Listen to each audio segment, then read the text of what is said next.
All right, what's going on, everyone? Recently we talked about moving in different planes of motion, and we mentioned something called a pal-off press. So some of you asked what that was. We do it here at the gym, and people have a tendency to mess it up, so I figured it'd be a good chance to kind of go over it.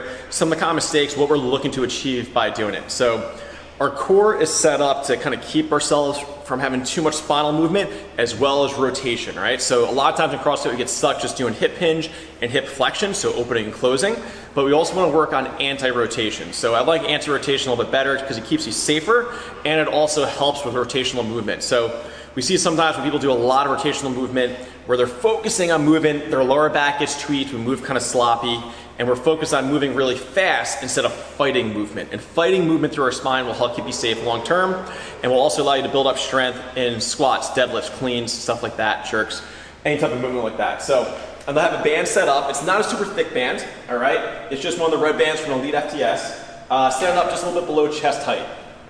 I'm gonna grab it with my inside hand. I'm not gonna get a ton of tension on it at first, and I'll keep it close.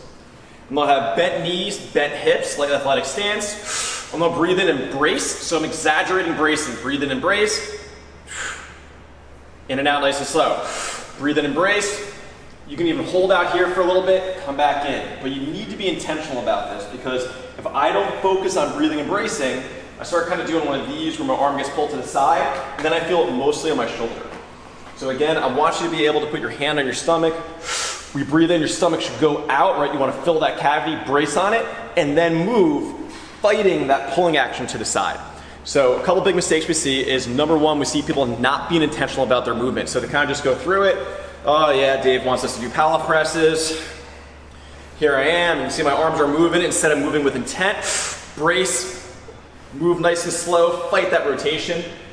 Mistake number two is people end up using way too heavy of a band or putting way too much strain on it. So they kind of look like this because they want to feel big and tough, and I get that, right? You work out, you want to look big and tough. But if I'm braced like this and leaning, I'm not squared up, I'm using a lot of shoulder and kind of pressing through the side of my leg instead of getting set up in that nice stance, breathing, bracing, and moving. So don't worry about how much band tension you can build up over time.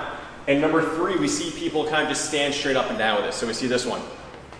It's really hard to balance using my core when my legs are straight. It's a non-athletic stance. So we want to have that slight knee bend, slight hip bend, breathe, brace, move with intention, nice and slow. Now, I personally like to pair these up with other exercises that focus on not twisting or turning. So we'll do something like pal-off press into side planks into single arm farmer's carry, and it really lights up that kind of anti-rotation, that different plane of motion instead of just being straight up and down or front or back. So try those out, add them to your warm-up or as accessory work at the end.